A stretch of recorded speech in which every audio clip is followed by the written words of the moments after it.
Let's get down to business. Give you one more night to get this. We've had a million nights just like this. So let's get down. All right, welcome to another segment of Catching Up with Cats. This is our fourth installment, I believe. And we have on Miss Reganne Camp. You're going to have to remind me when you graduated from Normal West. Graduated in 2016. 2016. No way. All right. Well, almost 10 years ago. That makes me feel very young. And I'm sure it makes you feel young as well. So scary. I can't believe that. Wow. Yeah. So welcome, and thank you for coming on today. We are going to ask you a decent amount of questions, and we, of course, always start off with kind of getting a feel for what Reganne Camp was like as a high school student at Normal West and what you were involved in, what kind of classes you took, etc. Yeah. Honestly, it was 10 years ago, so I'm trying to remember what kind of student I was. I think I can remind you a really good one. Oh God, I'm scared. I'm scared now. I felt like I was a goody two shoes. I always tried to follow the rules. I didn't try to break the rules. I'm still like that today. Definitely took the business classes. Definitely, I played softballs in the sports. I don't know. I was naive, like they all say. You always think you're older than what you are when you're at that age where you're like, oh, I'm more mature for my age. And then you look back and you're like, I was just a baby. I didn't know what I was doing or what I was thinking. So definitely, I think that never stops, but that definitely was the case. Mm-hmm. So Reganne Camp, the older sister of two other athletes, Carson Camp, who played football in college at a couple different places, and then Gavin Camp, who is currently at ISU and graduated only 2 years ago. So what was it like? Were you 1 year with Carson or no years with Carson? I never got to spend any time with Carson. I think Gavin and Carson got 1 year together. My mom did it just right, where one kid left high school and another one entered. But yeah, we all played sports together growing up. So yeah, you could say that we were definitely a sports family, and I was definitely a sports sibling. Yes. 3 Division I athletes in the same family. That's not going to be the case. Credit to Jenny Camp. Yeah, so throw in the mom on there. Yeah. So tell us a little bit about your high school softball career. Obviously, that was your main sport when you were here. And obviously, I remember you as a really good student, but also remember you as you brought a team to state here, and you guys had a really cool run. So talk about your high school softball career. Granted, I'm going to be 27 this year. Oh my gosh. Those are still probably the best years of my life. Like playing high school softball, like being a Normal West Wildcat, like still to this day when it's a great day, I'm like, oh, it's a great day to be a Wildcat. Like I still say that to this day. I don't know if it was the announcements. I don't know, but I literally still say that 10 years later. But those were the most fun I've ever had. I still talk to like those girls. Those are still some of like my best friends. We had just such a blast. Ellie Sonnets and I, like I said, literally our best friends. We talk hours on end, like probably literally it's insane. We'll probably talk like 6 hours in a day, like on average, just nonstop yapping. But we love to revisit like our high school years, probably once a week. Like we'll be like, oh my gosh, do you remember this? And like, we'll just revisit the memory. A couple will stand out. One is our freshman year when we made varsity. Like we remember running into, what was the hallway by the wrestling room? There's that hallway back there. And we like ran back there and we just like, we're screaming at each other. We're like, we're going to go to Florida. Cause that was when they were going to Florida freshman year. And we still talk about that. And then obviously, yes, going to state our senior year, that team just got along so well. And I would say like every few years, I don't even know, probably once a year, like we still message each other or like just like on Instagram, Facebook, like hope you're doing well, comment on each other's things. But yeah, then going to state was just the most like rewarding, also heartbreaking since we got second, the most heartbreaking thing. But also so close, right? Did that game go extra innings? Yes, literally. Ellie and I talk about this. once a month. Like we have yet to let it go a decade later, which is probably really pathetic on our part, but like we still talk about it. Yes, it went 15 innings. We were winning until the 7th inning. There was 2 outs, 2 strikes. There was an error. And so we ended up tying the game up and then going into those extra innings and end up losing it. I always explain to people, when you're doing a pull up and you're on like your last one and your hands start to slip, that's kind of how I explain like those extra innings of that game. But yeah, Ellie and I talk about that heartbreak of a game probably seriously like once a month. Like it has not stopped 10 years later. Yep. You always remember the losses more than the wins, unfortunately. We always remember the journey though. Like I do not want to, whoever listens to this, like I don't want to discredit, like we did have so much fun. Like if I could just go back and relive like the playoff run. I mean, we went to graduation in our softball uniforms. I mean, just crazy things that we did. And we definitely still talk about it. Like I said, it's some of my best memories. Fun fact, my mom for Christmas one year got us fake state rings that say like second place on it. And so like I have it on my keys, on my car keys. And so people will be like, what is this ring? And I get to like tell the story. Right. So fun fact that something that still applies today. That is awesome. So after graduating from West, you went to Seton Hall. Yes. Right. Can you tell us a little bit about your college experience? Yeah, and also, can you also talk about what made you choose Seton Hall? Because I mean, around here, that's probably not right. I don't know if we've had any other. Yeah, I don't know many people that have gone there. So talk about that as well. Yeah, of course. So I actually was committed to Missouri Southern, which is a Division II school, going into I think my junior year. But I wanted to play Division I, and so Division I came around not until later, which I tell people it's okay to recruiting later is not a bad thing, because I'm a prime example of that. And so Division I came around, so that's why I hadn't signed anything yet. So that's why I went to Seton Hall. It also was by New York. And so, Midwest, kind of small town kid, like, yeah, I want to go to like the big city. My parents definitely warned me, like, they are not the same. Like it's going to be a culture shock. They were not wrong. It definitely is when you're in those kinds of places. So it definitely was. Can you guys hear me still? Yeah. Okay, sorry. I just cut out my headphones. Definitely was a culture shock. Definitely not as nice. People don't just smile all the time, open the door for you. So on that side of things, it was definitely a little different. But softball was really good. It was really eye-opening. It was some of the hardest years of my life, but I don't regret any of it. It taught me so much, and it also has gotten me to like the position and into the place that I'm here today.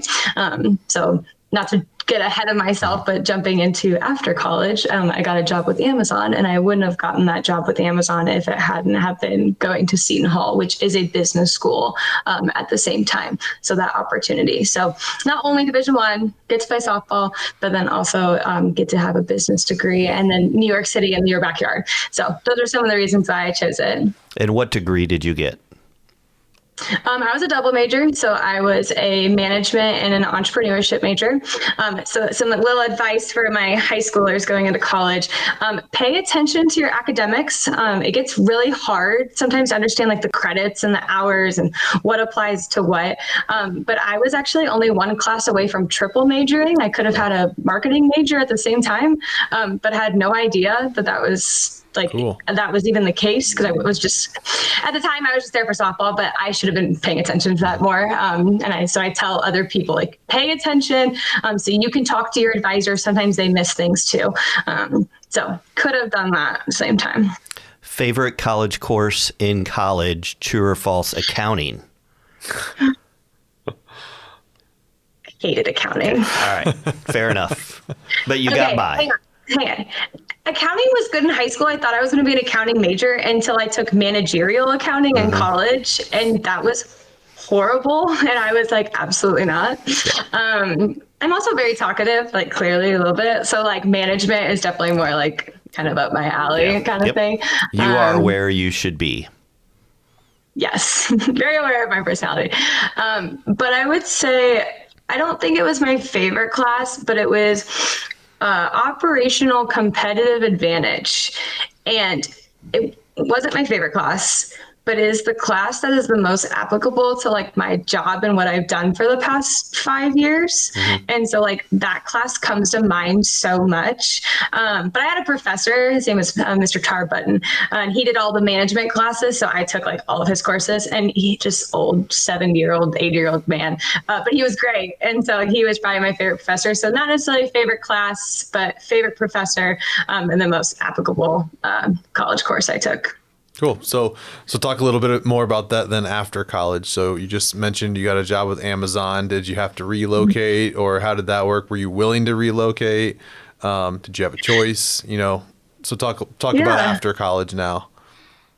Yeah, so it was actually, so I graduated in 2020. That was when COVID hit, but it was right before, it was October of 2019, is I'd gotten a message on LinkedIn of, hey, I think you'd be really good for this job. You should apply for it. And I thought it was a scam. Like I called one of my good friends and I was like, hey, got this like message on LinkedIn. Like, what do you think? She's like, just applied for it and practice. Took me like 4 hours to complete and ended up being real. A week later, I got an email that was like, we're going to send you into interviews. A week later, did the interview process. And then a week later, found out I was being hired. Wow. And this is another thing I would kind of tell some high schoolers too, is when I applied for it, it was for New Jersey, Massachusetts, that area, which I didn't want to live. I like warm weather. I've always wanted to live in Florida. But I went ahead and applied for it just for like the practice. But then further in the round, I was able to choose like what states I wanted to be located in. So I picked Florida because that's where I've always wanted to live. I like warm weather, I like the sun. And that was the place I ended up getting. I got Jacksonville, Florida as like my location. So just because some like job applications might say, oh, it's for a specific location. Sometimes you can ask, hey, is this actually are you open? Are you looking in other locations as well? So then I got an email for Jacksonville, Florida. I knew I wanted to live in Florida, so automatically accepted it and took that job. Cool. And so what do you do now?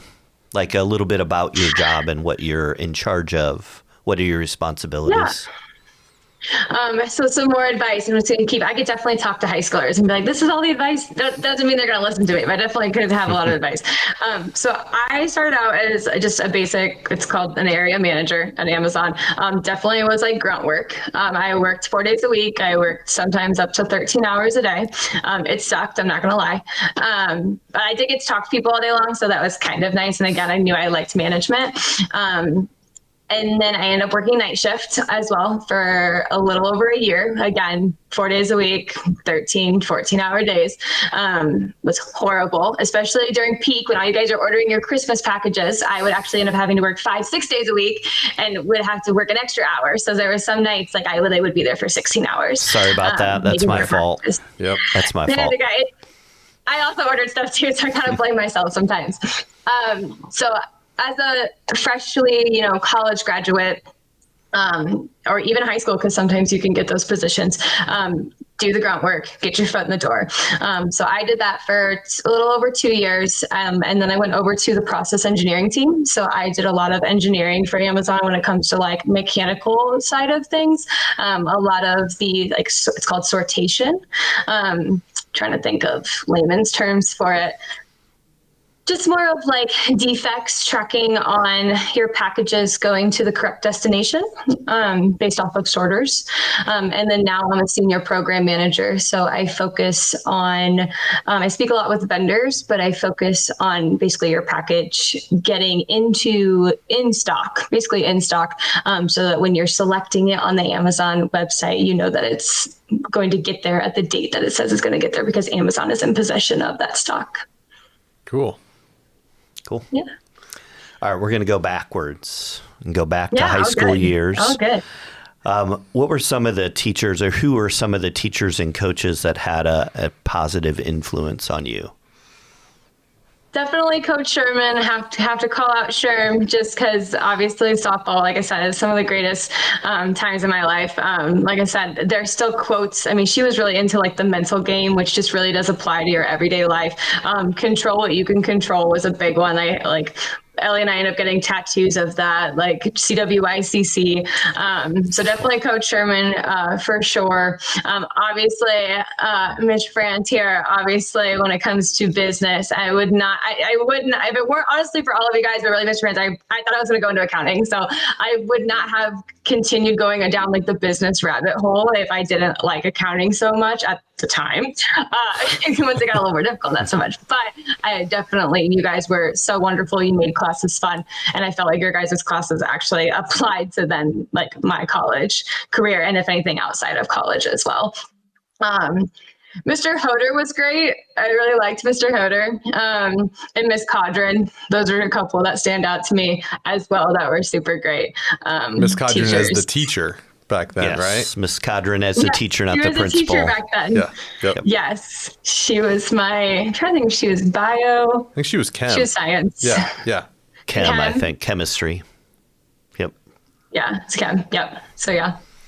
All right. Yeah, Mr. Hoder was a chill English teacher too, which was great. He was super he's down to actually earth. in a slightly that. He's in a slightly different role now, but it's still kind of some of the same things. So okay, good. Glad that everyone's still there. Yeah, I mean, quite a few. We've got some people who are gone, but all right. Mr. Burgess has 3 kind of quick questions in a row. Okay, so favorite food at West? Cafeteria food. I always got the bread. I don't know. I think it was Avani's bread. Yes. I don't know, but I always got the bread. Yeah.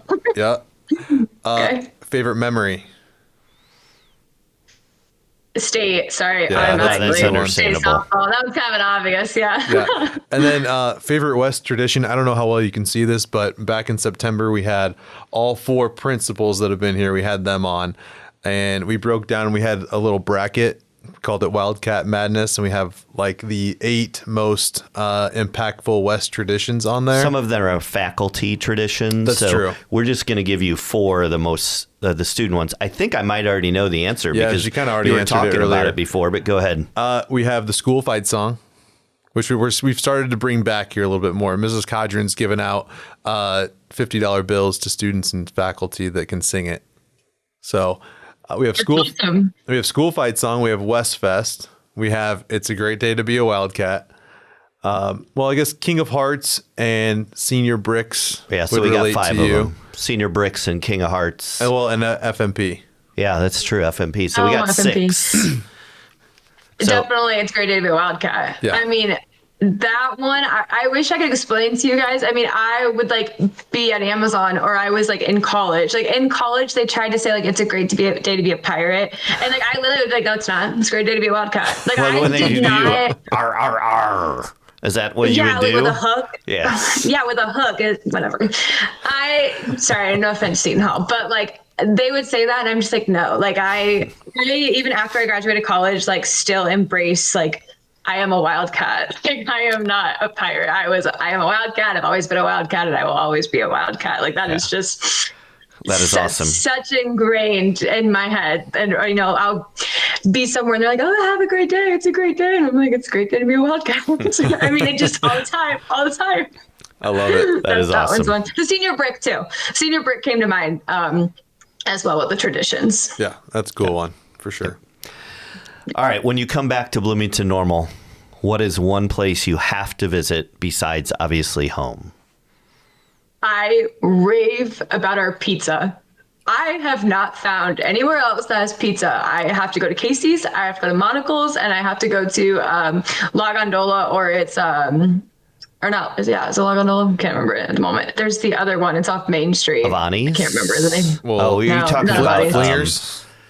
No. Tobin's. Yeah. Tobin. They have a deep dish pizza, but it's not like Chicago style where it's like all the sauce. It's just like thick. I like bread. Clearly, I like bread. I remember that. Right. Mr. With Matthews. Cheese and Mr. Matthews and Mr. P would agree with you on that. They say the same thing. Yeah. I go thin crust there, but.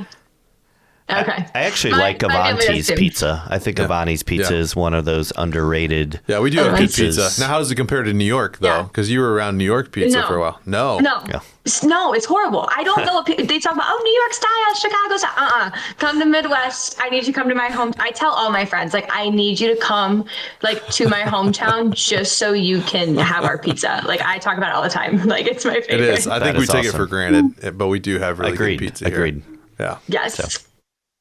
Well, and Casey's branched out into, like, I travel for work too. So I get to go to different places. But Casey's actually went down into Tennessee, but they bought out a bunch of pilots, I think, and like they're trying to like transition them into Casey's, but it does not taste the same. Like when I was in Tennessee, Yeah. like we got Casey's pizza. We're like, this is like, you guys are frauds. Like we're like, this is not Illinois pizza. Where's like your there was manager? I don't know if it's the building. Yeah, I don't know if it's the building, like different like ingredients they're getting or the oven they're using. I don't know, but it's not the same. Yeah, like I need to tell them all, like, they're Casey's all does it frauds. right. Yeah. Yes. Casey's good pizza. Yes. So I had one more question because you were touching on this. Obviously, you were giving your parents a lot of credit. And I had all three of you in class and coached Carson and Gavin and whatnot, and great kids, and all of you went D1. Do you want to shout out your parents? I guess in other words, what did your parents do to put all three of you in that position? Parents sacrificed a lot. Like especially as I've gotten older, I have friends that are becoming parents.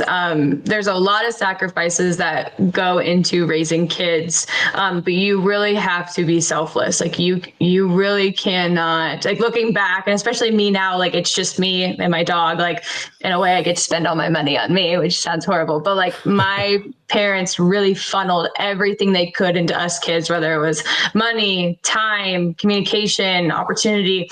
And then they practice with us all the time. Like, I mean, we would be in the yard. My mom would sit on a bucket and catch me pitching, or like we'd be out like all playing basketball, or like, you know, my brothers and I would play together too. But like even times like Gavin and Carson would catch me. Like I'd be like, Gavin, I need to go do wrist snaps. Like Gavin would be like 7, 8. Like, hey, just get a glove. I need you to catch these little things, like little things like that. But it's really the sacrifices of like, it's not about them anymore. It really was all about us kids. So definitely shout out to both of them.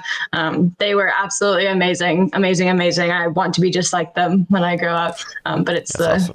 all the sacrifices that they did. And it truly was about us kids and not about them. Cool. very cool. Yeah. All right, one last question. Yeah. Not even Last really question. a question. Can you okay. give our current West students one piece of advice? Communicate, probably. Make as many connections as possible, and try to be positive. Obviously, positive connections. You never know. Everything comes back around. Like obviously, I'm talking to you guys 10 years later. That applies everywhere, whether it's in college, whether it's your job. Everyone is connected. I think there's like the saying of like every 7 people or something, every 7th person is connected to you somehow. It gets even smaller in different worlds, whether it's the softball world, the college world, you know, the logistics world, wherever you decide to go. And so everything comes back around. And so make those positive connections, communicate, and make as many as possible, because you never know when you could benefit somebody or they can benefit you in the long run. And we're all in this together, literally, this thing called life. Yeah. It's not cliche. We really are all in it together. Yeah. Well, thank you for coming on with us Yeah, today. It was of great course. to Thanks catch for up having me. with a still young cat, a lot Yes. younger Yes. than Yep. us. Yep. So For sure.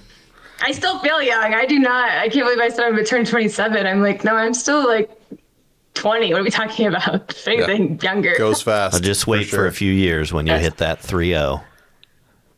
Yeah, no kidding. But thank you so much for having me too. This is great. Yep. All right. Tell your brothers hello. Yes. Yeah, absolutely. All right. Take care. Bye. Thanks. Bye.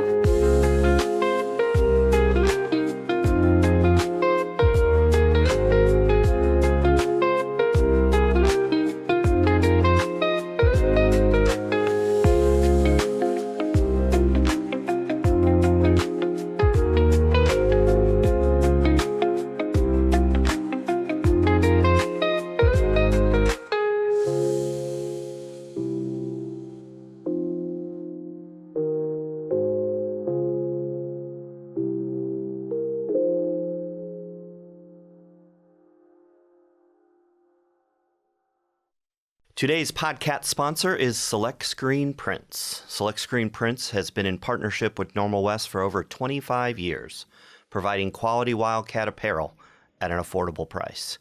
Choose Select Screen Prints for all of your custom t-shirt, sweatshirt, and apparel needs. They now offer digital printing, which allows for fast turnaround and excellent quality at prices that are less expensive than most online apparel companies. Select Screen Prints is the choice in Bloomington Normal area and beyond. Check them out for your next apparel order.